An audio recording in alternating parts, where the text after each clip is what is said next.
Well, thank you so Right. much for joining us, Zoe, this afternoon. No, I'm so happy to be here. It's always good to chat health and anything anti-corona, I've decided. Oh, So I think tell me about I've it. been over coronavirus. Tell me about it. My husband gives me updates, and I said, "Listen, I'm Oh, on purpose staying away from the news. I mean, I get my 5-10 minutes in. Of course, you need to know what's yeah, going on in the world. Great, that's fine. yeah, But I said, he gives me all these stories. Did you know that this person said that? That's happening here, there. I said, Peter, yeah. please, No, darling, if you want to know, that's great. But no, I don't want to know. yeah. I couldn't agree with you more. I'm very much decided that the details are parochial. I don't need to know them anymore. Give me some. I'll look at it from a world scale every now and then. I do my walk and listen to the ABC, Yes, and that's it. That's all. That's me done. perfect. Yeah, that's a good time to get the news into on a walk, just a little bit. I put my headphones on Yeah, too and check yeah, in with and what's then going on. a something other kind of podcast. Yeah, I've been digesting those in abundance right now, so that's kind of got me through a bit of this. A lot of beautiful. walking as well. Yeah, excellent. Yeah, that's what we're all doing, more exercise. I've seen so many more people out exercising. It's good. It's nice to kind of have a bit of that community spirit. I mean, I don't know about where you are, but we're in a street which has got lots of young kids, so Yeah. everybody's been out. The kids are riding Hmm. bikes. We're making cubby houses. I've got a 6-year-old, and it's been gorgeous. It's from a community spirit. It's actually been really lovely and unique. I don't think that. I don't know your age, but I'm 42, and I think that that was my childhood. That was very Yeah, normal for me. So I think if I just even to have my daughter be able to dip her exactly. toe into it and get a bit of an idea of it's been really lovely. Exactly. Hopefully we can get away from our screens and get on the bike more, walk more, do those things, see Yeah. the sunshine, listen to the birds, The basic stuff. I all like that stuff. it. Absolutely. So I've been checking out what you've been doing. Like you've got some great recipes, ocean trout I saw, lasagna, apple pear Yeah. crumble, lots of different things. And I wanted to check in with you today just to share with the listener a few things that are healthy foods, easy to make. Yep. Yeah. Look, I mean, you can be so versatile, obviously. I mean, we've got so much time at home. So this really is it's a gorgeous opportunity to kind of get back in the kitchen and Yeah. tap into some of those comfort foods that maybe we took off the plate for a while. We took off the menu for a while and just tweak them, which is what I love to do because I love I love my indulgent foods. I love, Of course. having those foods because they Yeah. feel so good. A lot of the time they're associated to some really lovely memories in my life as well. And I don't want that out. So I kind of always sort of have a bit of a good balance of having high nourish and nutrient dense foods as a majority of my eating.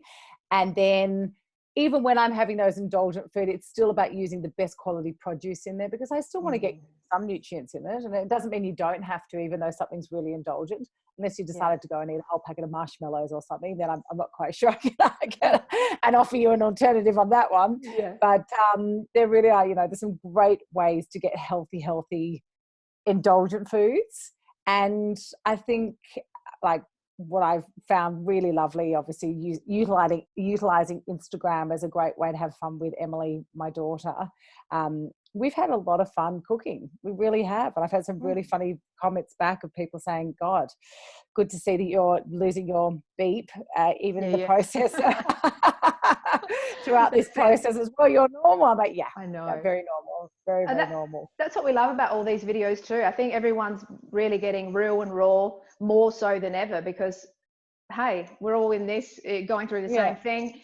I've seen different videos of people's children coming in and interrupting them, and then it's fun. It's life. It's real life. I think when the walls come down, I mean, the metaphorical walls come down, and we are all in this situation together.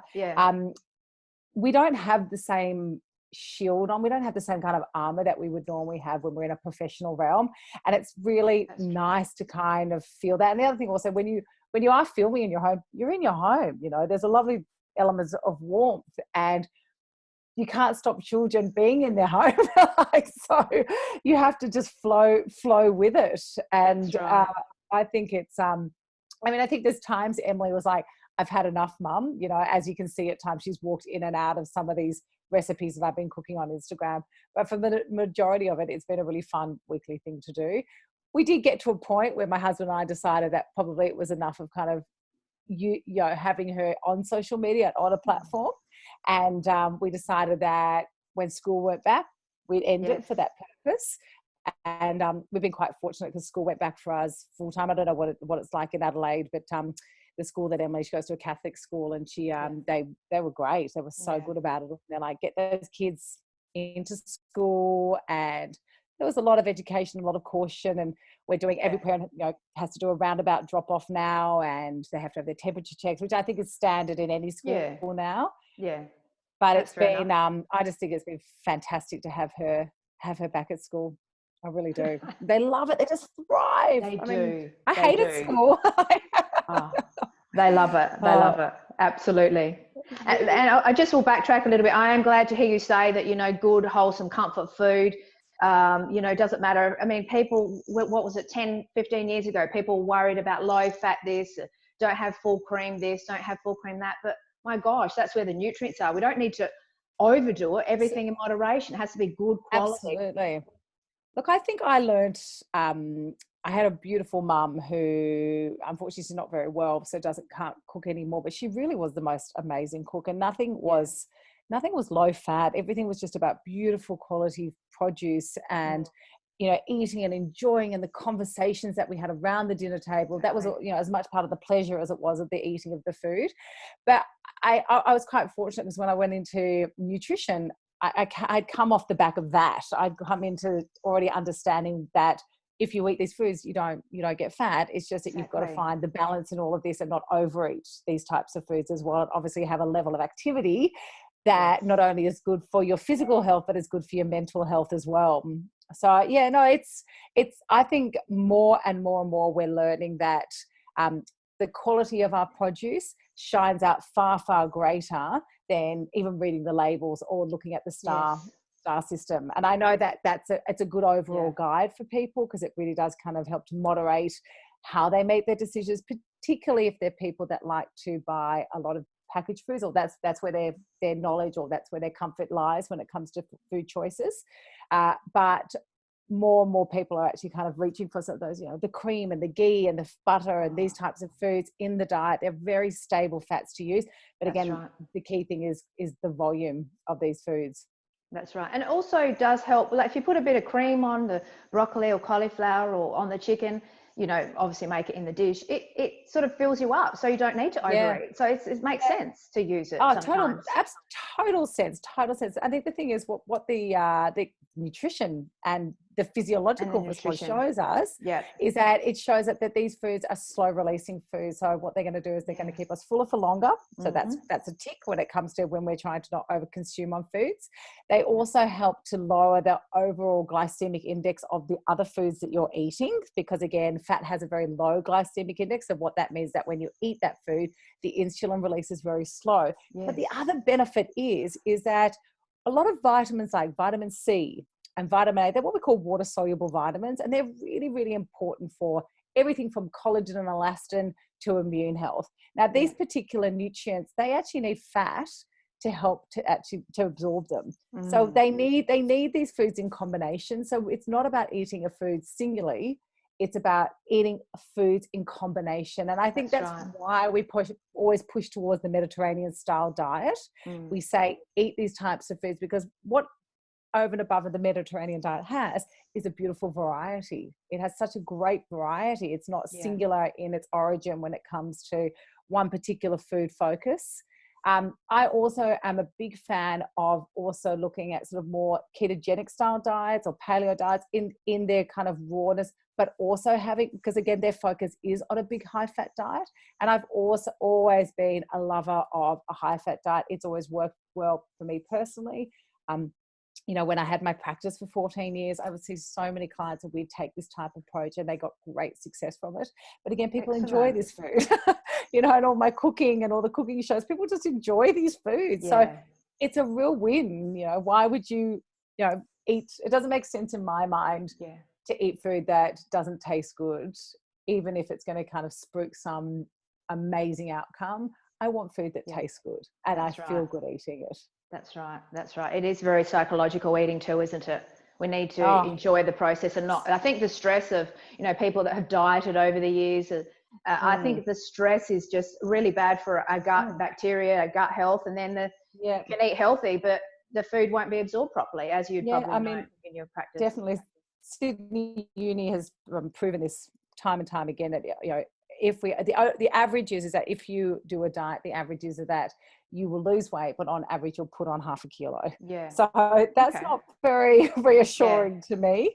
So it just goes to show that the whole methodology around dieting is about deprivation.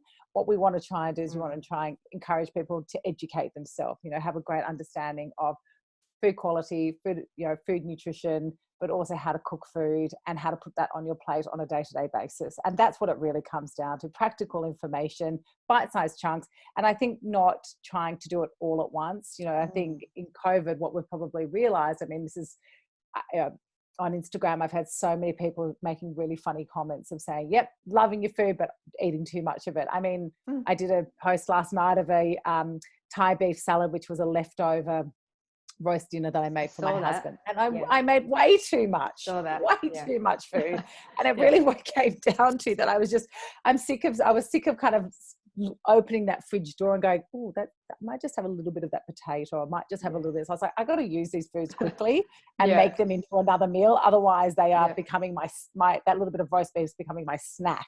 So, and I think, you know, I feel I've definitely maintained good health through this, but I definitely feel like my waistline is probably a little bit tighter than it used to be, and that's definitely because of the fun I've had cooking and the amount of food that I've been eating a lot more than I probably would normally, as a lot of people can probably resonate with me on that one. Now, so the weekly cooking classes, how are they going? So what we're doing, we're loving it. So we're doing our weekly cooking classes, obviously, on Instagram. We've also got a couple of great little ideas now that we've put out. So I did a 4-week body reset program. So the focus on that was to try and kind of tap into people that were needing more than just good nutrition. So myself and the team at Dietlicious decided that what we would do is we would couple it with the food as well. So they're a nationwide company, and they've been basically producing beautiful quality frozen foods for a long, long time. And they approached me a year ago to come on as their ambassador. And then out of just sheer ideas, we decided that we'd create this program as well. So we've got the food, we have food plans, we also have cooking classes by me, meditations by me, and the meditation.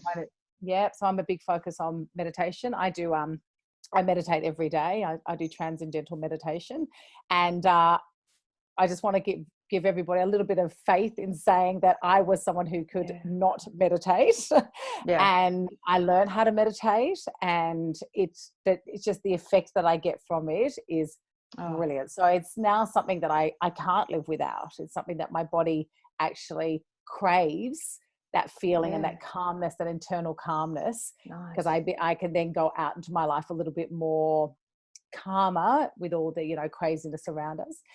So we integrated that into the program, and also we focused on exercise as well, because I'm a passionate exerciser. My husband's a personal trainer, and you know, we've always been in this health industry for our entire career, but also our entire exercising adult life exercise has been part of it.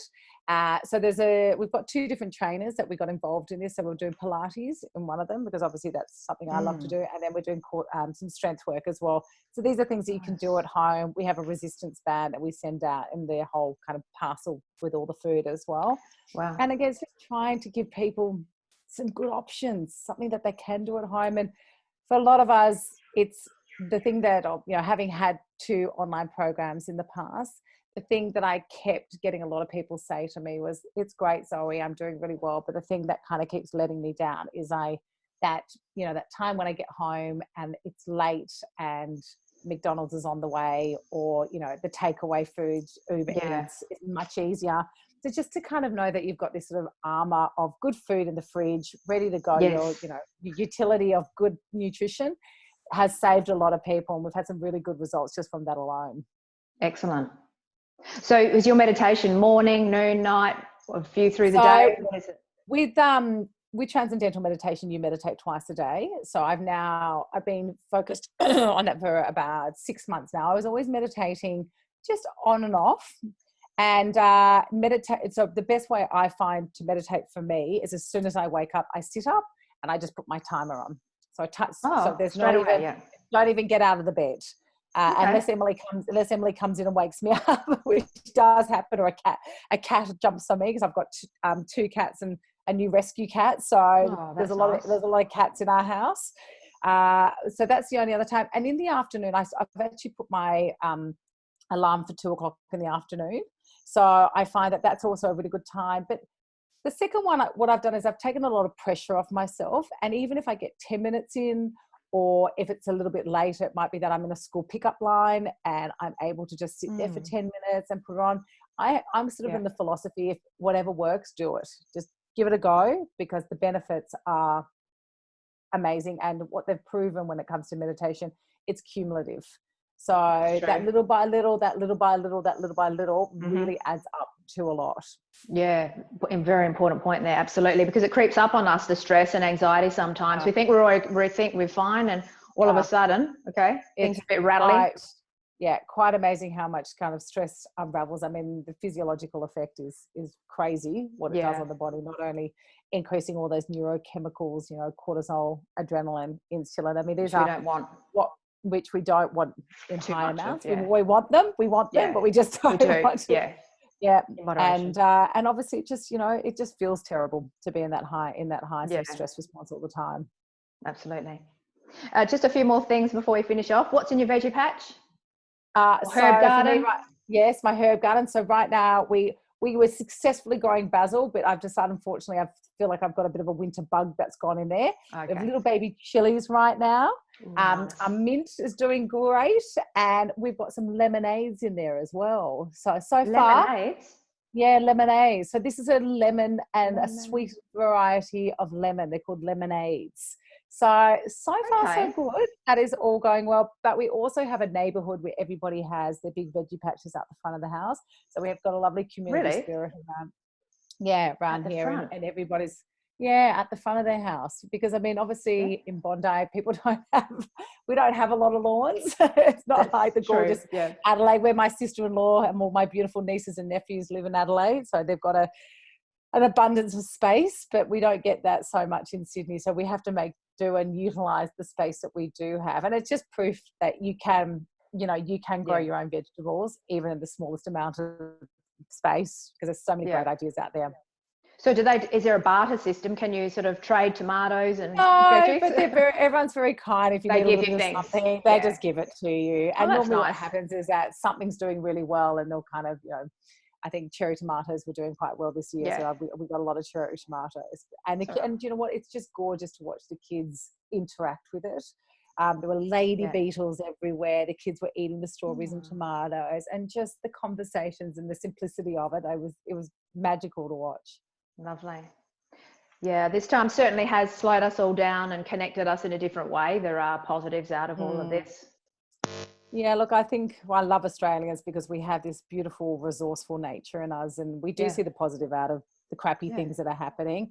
And I've just think it's really, I think I'm really impressed, to be really honest, the way the community around here has sort of rallied together, and just random phone calls. I think that probably myself and other people have had has been really nice, just check-ins, and vice versa. And hopefully this is kind of going to nourish a different side of us. I mean, obviously as a nutritionist and a chef, I'm always here to try and nourish people with food. But I think, as we know, we've been a little bit devoid of our emotional nourishment. So it's really nice to see that quota coming back up again, even unfortunately in the circumstances that we're in. Have you been baking bread? Wanted to ask this one. So there's a lot of bread. There's a lot of bread being baked. Okay. So I probably shouldn't even be telling anyone this, but I went and bought. I was in Harris Farm, which you guys don't have there. It's like a providor in Sydney, veggie fruit and vegetables provider in Sydney. And as I was going through the checkout, they had this thing called Bake in a Box.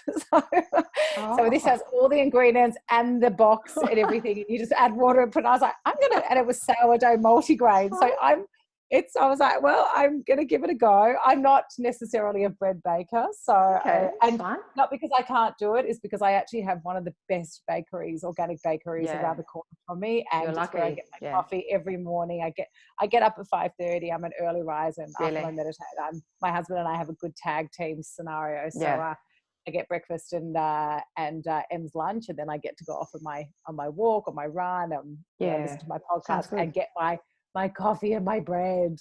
Coffee, don't you love it? How many a day are you having these days? I know I'm a one a girl day. Yeah, that's it nice. Doesn't work. You have that balance.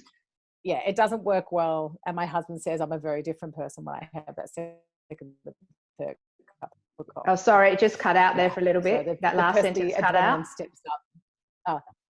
So I don't have more than 1 cup of coffee because my husband says I'm a very different person when I have more than one.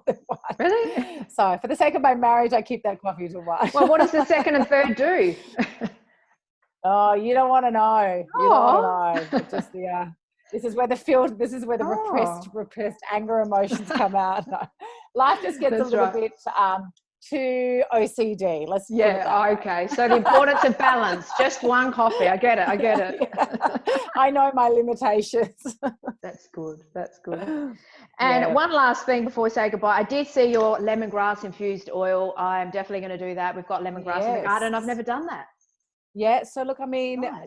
There are some really beautiful oils out there. I mean, Copper Estate is an Australian one. They do some really good infused, but it is so simple. So all you need to do is get a really good quality olive oil. Yeah. And then with your lemongrass, the key thing is to bash your lemongrass. Yes. And I just stick the lemongrass straight into the olive oil and just let it permeate through as well. Now you can do it with anything. You can pop a chili in there. You can pop some ginger in there. Oh, with it? Lemongrass and chili. Yep. Oh, with it. What else with it. And it is. So you can put a little bit of the coriander stems. Coriander. Don't put the fresh coriander. The best thing to do is put the coriander roots in there. Yeah. Because they're quite fibrous and they'll hold their form. Yeah. And I think what's important is just that slow. Now the other thing also is to always with your olive oil keep it in a cool environment. Don't put it like next to your fridge and put it on a windowsill and stuff like that, because the flavor and the nutritional structure does change, and what you want is fresh is best when it comes to anything when it comes to good nutrition. Excellent. Anything else you want to share with the listener and viewer before we say goodbye? No, but thank you so much for listening. Come and join me on Instagram. I'm always trying to support people by not only giving them some recipe ideas, but, inspiring comments along the way as well, and lots of great nutrition tips as well. And I do a weekly blog, blog, which comes out every Tuesday. Again, there's more recipes and links to other great articles myself and my team write. So that's zoebingleypullin.com, or Instagram is Zoe Bingley Pullin. But thank you everyone for listening. I really feel very honored to be able to chat to people when it comes to good health, because not only has my good health been a big supporter of my physical health, but my mental health as well. And I think that's what we all need. We all need a lot of support along the way. It's everything, isn't it? It's holistic. It's holistic. Yeah. No, there's really that word again. That word was going around. What was it? 15 years ago. I know. It was a hot word. And it's back again. Exactly. Well, no, everything's cyclical because it's true. That's true. Very true. Oh, Bianca, thank you very much. Thank you so much for joining us, Zoe. Pleasure. Keep well, everyone. Thank you. Bye-bye. Thanks, Bianca. You're welcome.